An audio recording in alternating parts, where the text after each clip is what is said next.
Hey guys, what's up? It's After Day 2012, and I'm here again to tell you my story about my experience with two different kinds of UFOs.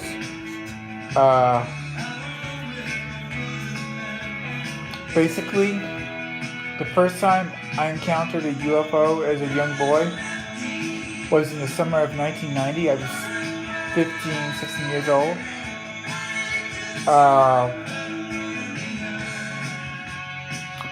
My foster mother and foster father had decided to go out to visit their daughter and her husband in Arizona for the summer, and the foster father flew ahead, was there waiting to meet us in Arizona, and my foster mother's son-in-law,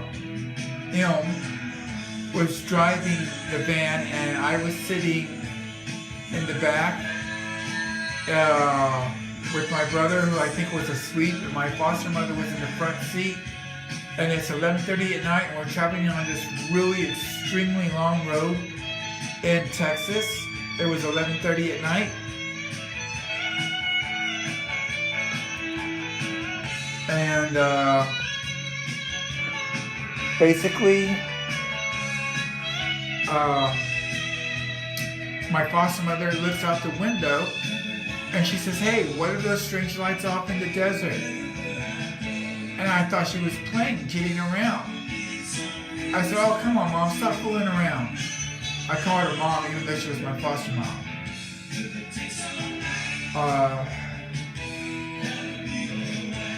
She said, "No, what are those strange lights off in the desert?"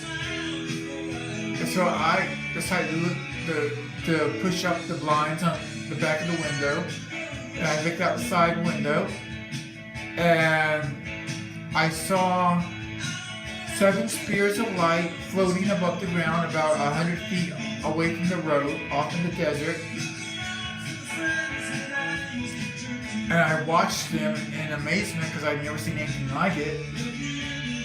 And I watched as I saw the spear on the left end start spinning really fast, and then it flew up in the air and did the impossible maneuver that none of our military or civilian aircraft can do. It did a loop, and it came back down suddenly and just hovered above the ground, stopped spinning. Then another light did it, another spear of light did the same thing. And this went on for some time. And I was just in amazement. I'd never seen anything like it. So I kept watching, and basically I just kept watching, and that's all I remembered. And all I remembered for years is just watching it, and until we were out of range and we could no longer see it. And for years, that's all I remember. About 6 months ago, I was meditating one day, and as I was meditating, my mind was real calm, and all of a sudden, this memory of that night came out. And I remembered finally that we did stop the van. We all got out where those UFOs were, and I was the only one who walked off into the desert at 11:30 at night towards the lights. And I remember thinking, I don't know if I'm more afraid of the aliens to the left of me or the aliens in the light. Now, this is my disclaimer. In spite of that, I do not believe in aliens or alien spacecraft. I've seen nothing to make me 100% believe that there are such things as aliens and alien spacecraft. That being said, that is what I remember happening. I don't know if it was my brain just filling in the missing spaces, or if I really did encounter aliens. or if it's some sort of government cover-up. I don't know. I don't believe in government cover-ups. I don't believe our government is smart enough to know what to do to make people think that they've seen aliens when they may not have. I could be wrong though. Well, that's my first story, and in a little while I'll tell you my second one. Okay guys, I'm back. This is after day 2012. Follow me on Periscope. Just look up main calendar and you should find me. I'm gonna tell you now about, and by the way, my disclaimer is, and is always will be, I don't believe in aliens. I don't believe in alien spacecraft. I don't believe in government cover-ups. That being said, that makes me dangerous to whoever may possibly be trying to cover up the existence of aliens or alien spacecraft. Because I've got enough sanity to know that just because you see something you can't explain doesn't make it an alien or alien spacecraft. That being said, what I'm about to tell you takes a lot of courage. A lot of courage. Because this could come back to haunt me. I lived in 1995, I lived in a small town on the East Coast. And one night I was in my place and I was listening to my stereo in my bedroom when I started to hear a low noise and the air started to vibrate a little. And the noise got louder and louder and louder.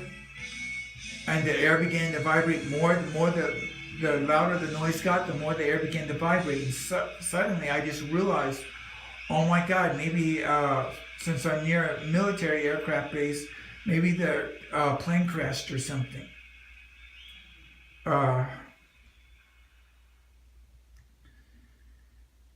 So I got up and I ran outside of my place and I ran down my sidewalk, stopped in the driveway, and I was looking up to see if I could see anything. And all I saw were these jets, these military jets way high up in the sky, just flying around. Then all of a sudden the noise just got so loud and the air began to vibrate more and more and more. All of a sudden, from over these trees flies this military helicopter with a green light in front of it. And I watched it. I said to myself, okay, they're doing flare search patterns, checking houses for heat, where people may be trying to grow marijuana or whatever. Well, all of a sudden, the green light flew away, shot away from the military helicopter, and I thought, oh my God, the military helicopter just fired a missile at the jets in the sky. I was going nuts. I couldn't believe what I was seeing. I thought a war was taking place. But the green light did something that no missile or no aircraft we can do. It started to zigzag, do all these impossible maneuvers. And I watched as the military helicopter chased after it, and the green light came to a dead stop over this person's house. And I just realized I was seeing a UFO. The green light was a UFO. And all of a sudden, as the military helicopter copied its moves, all of a sudden, boom, the green light took off so fast that my eyes couldn't even register it as gone. That being said, I knew what I was seeing and I was just flabbergasted. So I ran down the street to see if I could see the green light. I saw a friend of mine, African American gentleman, and I ran up to him. I said, "Did you see the UFO, the green ball of light?" And he said, "No, I didn't see no UFO." So I ran back home and I ran inside. And what happened basically over the course of that night was I went back outside and saw other things, bright lights above the baseball field, And the next day, people would tell me that they saw something above the baseball field that scared them to death, and they would basically crawl back under their blankets and hope nothing happened to them. That night, I went outside and I looked up at the night sky, and I saw above these trees this black triangle with a flashing white light on one tip of it and a white light on the other tip. And I heard this low mechanical-like noise. And it was just hovering there. And I knew it was our military military aircraft of some kind.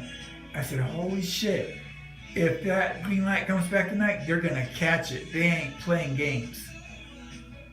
So I watched it, and slowly that green light, not green light, but the military helicopter just began to, not helicopter, the military aircraft, whatever it was, turned slowly to the left and just moved away. We don't have any military aircraft that can just hover above the ground without making any kind of noise. There was absolutely no noise except for the low mechanical sounding noise that I heard. 2 weeks later, a friend of mine brought me home one night, and as we were walking up the sidewalk, I told him everything. And he's ex-military, he was in the Marine Corps. And he said, you know that really happened, don't you? And I said, what do you mean? And he said, well, all that was in the newspaper. I said, oh, really? I didn't know. I don't read a newspaper. Or that at that time, I didn't read the newspaper. A couple of days later, I came home, made something to eat, went and sat on the edge of my bed, and for the few seconds that I remember, I was going to turn my stereo, but then all of a sudden, I find myself laying on this slanted table that was slanted like this, as if somebody wanted to do something to me. And there's this bright white light in front of me. There's two figures standing there, two figures standing here in front of me, and two figures standing there. I couldn't make them out because the light was so bright that it blurred my vision. The person standing here in the front had a silver instrument in his hand with a gold tip. And he stepped forward and he did this to me. And when he did this, I heard myself screaming. I didn't realize it was me until I kept listening, and I kept listening, and I kept hearing myself say, who are you? Why are you doing this to me? Why are you doing this? What do you want from me? Who are you? I could hear myself crying and screaming, but it was like I was disassociating with it. And this went on, and then all of a sudden it was like I was coming out of a tunnel from under anesthesia. Now, back in 1991, I had surgery. And when I came out, it was like coming out of a tunnel, and that is exactly what it was like. So I came out, and when I realized I was back in my apartment, I saw that I was laying with my hands and my feet straight, and I never sleep like that. I never wake up like that. So that let me know that somebody had laid me down on my bed. And then I noticed that my bed was drenched in some kind of liquid, and so was I. I sat up, I started screaming. I could still feel whatever they did to me in my mouth. And I jumped up and I ran to the bathroom, could find no signs of any scars, surgical scars of any kind in my mouth. I called my friend, told him to come get me the hell out of that town. And that was the last time I was there. And that's my story that I wanted to share with you all. Let me know what you think. Contact me on Twitter or email me